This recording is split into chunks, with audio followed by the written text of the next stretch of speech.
be a Texan. How in the world are you today, Kevin? I'm doing great today. How are you doing? I'm cocky today. You are? Full blast Texan because I'm excited about our topic today. We're going to talk about why Texans are so stinking cocky. And it goes all the way back to 1835. Man, this could be a long episode if we're going to try to explain that. No, it's very simple. Texans are cocky. It's very simple, and the funny thing was they got really cocky about a little piece of crap cannon. And it's funny. So today I want to talk about the come and take it flag, and then what that mantra has meant to Texans over, I don't know, the last couple of 100 years. Yeah. So anyway, the Battle of Gonzalez and the come and take it flag. I was hoping we could talk about that. You okay with that? Yeah, no, I think that's awesome. And to be honest with you, I've never really looked into this ever. Yeah? I've always seen the little flag, but I never really went back and studied the Battle of Gonzalez until this week. I'll be. Well, no, it's... Did you learn all about it as a kid I've just seen the flag, and I've seen that mantra and that slogan for my entire lifetime, and I really hadn't thought much about it. Other than same here. Yeah, that's very Texan. Yeah, absolutely. If you want something, you got to come and take it. I like that. Right. I love that. So it's kind of like the don't mess with Texas. It's the same thing as like, you want this cannon? We'll come and take it. Good luck. I just like that. I think it's awesome. No, I did enjoy learning the history of it in researching this episode, though. It was me too. Really interesting. Well, go ahead and kick it off, and I'll kind of No. It is interesting, and it's as you look into it, you're like, wow, that's not quite as glamorous as you would hope for, right? Yeah. The actual battle itself. Yeah. The battle itself, my takeaway was not militarily significant, but historically significant. Oh yeah, right? No, it was absolutely historically significant. But when you actually look at the kind of the death toll of the Battle of Gonzalez, and this was on October 2nd of 1835 is when this occurred. Mm-hmm. And so when you think about that, that's about 4 months before the Alamo. So if you think about what happened as far as the timeline of the Texas independence, this really started in earnest the Texas Revolution. There were already kind of rumblings toward it because what I learned was the Mexican president, and guess who that is? As you would say, Santa Anna. Santa Anna, that's right. Antonio Lopez de Santa Anna was the Mexican president at the time. And so the Mexican government was wavering between a federalist and a centralist policy. And what happened was you had all these Indian attacks along the frontier. And you had Comanches. Remember, we always had Comanches. But then there were two other tribes that I'm like, wait a minute, I don't remember them being around. But it was the Karankawa and the Tonkawa Indians that were raiding around San Antonio and Gonzales in particular. And so the Mexican army was so screwed up because Santa Anna was doing this federalist and centralist policy, and he couldn't figure out how he wanted to govern all of his territory. He didn't have enough of the Mexican army to go out and kind of guard against all these Indian raids all throughout the Texas, province, whatever they called it back in the time. Yeah, and the Anglos that had moved in and settled, they called themselves Texians with an I. Yeah, Texians. Yeah. They were Federalists, right? They were Federalists. Right. They didn't want some big government. Same debate that goes on today. They didn't want some big government controlling everything, right? That's right. And so there started to become, a lot of friction, not only with Texas. I think some of the other Mexican states were also, getting really frustrated with Santa Anna at the time as well. Right. But because they couldn't protect them from the Indians, that's how the cannon came about, right? That's right. That's right. So it looks like in 1831, the region's political chief instead sent the settlers of Gonzales a 6-pound cannon described as a small bored gun good for little more than starting horse races. How do you like that? Yeah, exactly. Yeah, that was a quote from an actual historian. What was this guy's name? Timothy Toddish. That's how he described it. Right. It was a small bore gun, good for little more than starting horse races, right? So they're like, okay, here, you can have this to try to fight off the Indians. Good luck. And as we described many times, the Comanches were skilled horse warriors. And, when they see the cannon lining up against it, guess what? They're probably going to ride pretty nimbly around that. Exactly. So. Yeah. How can you defend against horse warriors with one cannon? One little baby cannon, basically. A baby cannon that's, and I'm not a cannon guy by any means, but if it's a 6-pounder, you think, okay, well, those are what, 6-pound lead balls that are coming out of that? Yeah, I think that's what that means, yeah. So they're and small. So that's, in my mind, a 6-pound lead ball is no more than, a racquetball or something. Yeah. And apparently they didn't have any cannonballs. Yeah, well, it would hurt, obviously, if you got a direct hit by one of those. But, how do you fend off 100 Indians on horseback, With racquetball. You get one little racquetball, then you got to reload it, I picture the guy out there with the plunger, putting the gunpowder in, and, it just... Yeah, that's not going to do a lot, I don't think, against, Anyway, so yeah, but they took great pride in this thing. So, once the Texians got it, and there were about 400 families that were settled around Gonzales at the time, and so here's kind of what happened. They basically said, so I'm trying to remember how did this actually kind of go to a head. It was so I can tell you. So there was a lot of unrest, right? So I think that was in 1831 when they got the cannon, right? And then about over the next 5 years, there became a lot of unrest against the government, not only in Texas but in other areas. And so they decided, well, we may not want to, let these crazy Texans that are talking about seceding or whatever, be armed out there. So they came to get their cannon back. So Santa Anna sent, I think, 3 soldiers or something like that to go get here the it cannon. is. It was a corporal and 5 enlisted men that were sent, to the colonists and told, hey, we need to get this back. Anyway, there was I don't know what an alcalde is, but Alcalde Andrew Pontone was the Texan that was there leading the charge for the settlers, and he said, no, and matter of fact, here's the quote that he says, the cannon became a point of honor and an unlikely rallying symbol. Gonzales citizens had no intention of handing over the weapon at a time of growing tension. And the Mexican soldiers were escorted from the town without the cannon. Yeah, so yeah, exactly. I like that.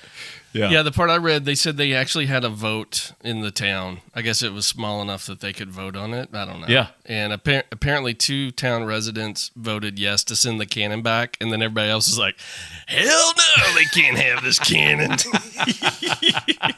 So then clearly, this is when the flag came in. And so if y'all haven't seen the flag, it's a very simplistic. It almost kind of, the pictures of the actual flag that I saw are like a 3rd grader did it, Mm-hmm. And now the ones that we all put up in our, our offices and whatever, it's the star and then the cannon, and it's probably actual size.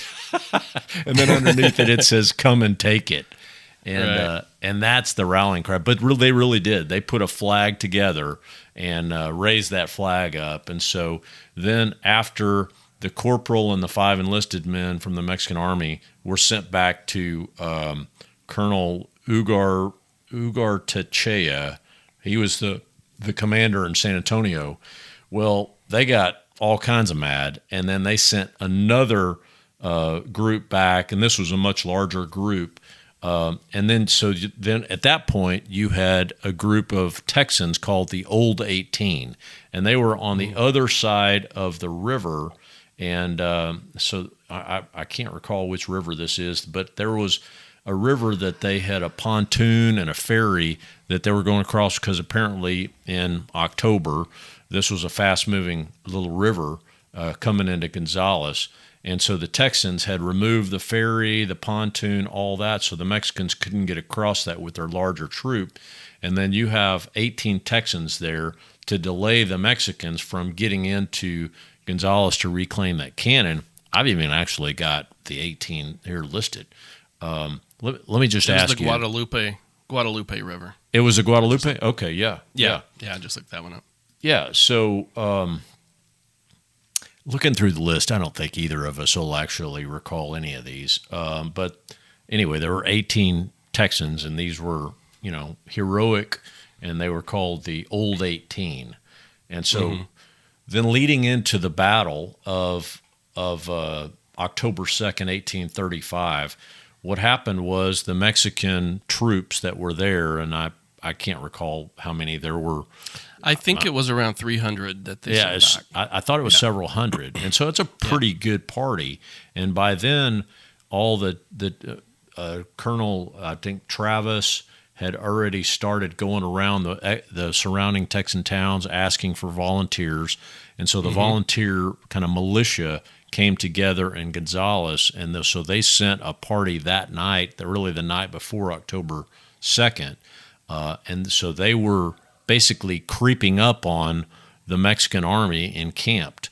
And so what happened was, and they brought the cannon with them, which I thought that was pretty interesting. I guess somebody just carried it around. One thing they did was they went out and they knew they were going to have to, that the Mexican army would have to cross the Guadalupe River. Yeah. And so they went out apparently the night before, a couple nights before, or whatever, and they removed all boats, I guess there was a ferry or something. Mm-hmm. They removed all that from the river. So when the Mexican army got there, they had like no way to cross the river. Yeah, yeah. So they had to camp out for a while and had to kind of think, okay, how, what's the best way to cross? And apparently they started moving either north or south. They had to move their camp, right? To try to get to a spot that was able to cross. And so the Texans knew this and decided to, rather than just sit back and wait for them to come get it, they decided to be proactive and actually go attack them. Yep, which is pretty cool. So then they sent, 80 to 100 Texans across, and basically then the battle ensued. And so they were actually firing at them from the tree line. And so the Mexicans had no idea what the strength of the Texans were. They were really out in the open because they had kind of hit that, the Guadalupe River, and then they had moved 7 miles away and camped out. And the Texans found them, basically marched all night to get to them, by like 3 a.m. they found them. And the Texans were in the tree line, and it was actually quite strategic in that, the Mexicans had no idea, terrible scouting on their part, but had no idea the strength of the Texans. And so the interesting part was that once the first cannon shot, there was only 2 cannon shots out of that little cannon. And remember, they didn't have any cannonballs. They had, whoever was the artillery commander for the Texans had also served in the battle or the War of 1812, and he was an artillery commander during that. So he actually knew what he was doing, but we didn't have any cannonballs. So that's kind of sad that, Yeah, so apparently they loaded it up with scrap metal. Yeah. Like old forks and stuff. Yeah, they went to the local dining hall and got a bunch. Yeah, no, so I don't, so I guess they just crammed it full of scrap metal and started blasting that a couple of times. And who knows how far that went, or if I don't think it actually hit anybody, did it? Well, I'm not sure it did. So the one Texan injury came after the first shot of that little baby cannon, and it was that it spooked a horse, and one of our Texans was on top of that horse. So the horse reared up, the guy fell off, and basically bloodied his nose. So that was the injury. That was our one injury for the Texans. And then I think one of the shots killed a Mexican, and one of the shots injured one of the Mexicans. So we had I thought I did read there were actually 2 dead Mexican soldiers in there. Yeah, I thought that. Yeah, there were 2. Two deaths there. So it may have been. Who knows how they cannon died? shot. If it was, if they get hit by the shrapnel or just hit by regular gunfire, who knows? No, that's right. That's right. Because they were shooting. That's right. They were shooting. But I thought the funny thing was the first cannon shot. Not only did it spook the horse, but then it fell out of the wagon that it was in. So that's just. And they're like, then they figured it out. They're like, oh well, we'll just shoot it on the ground the second time, and they shot it. Remember that TV show? You ever see that TV show F Troop? Growing up? Yeah, that's what this story reminds me of. F Troop. It's just not. Yeah. Again, it was historically relevant, but militarily was not. Because after that, the Mexicans are like, we don't have no idea what's going on. Peace out, and they went back to San Antonio. Yeah. And I think they had orders to. Yeah, they had some kind of orders to retreat if it was going to get nasty or something. Yeah. And so they're just like, all right, these guys are, they're out of their mind. We're going to go back and, They've done a flag. They're totally ready for it. They're shooting forks at us. Drew a flag with crayons. Yeah, that's right. Anyway, So I love it. I mean, it showed a lot of bravado from the Texians, and they won. They won this little mini skirmish, and so they had a lot to be proud of. So that's the origin of the come and take it flag that a lot of us Texans have and wave proudly, because it was really the start of what I would consider the Texas Revolution. No, it was, and it was shortly thereafter, maybe within days, that Stephen F. Austin sent out the word saying, "Okay, this is it. We're revolting. We're out of here." Right, and it literally launched the whole thing. Yep. And then 4 months later, the sad events of the Alamo, unfurled, and that just got the rest of the Texans kind of blood boiling, and then there you go.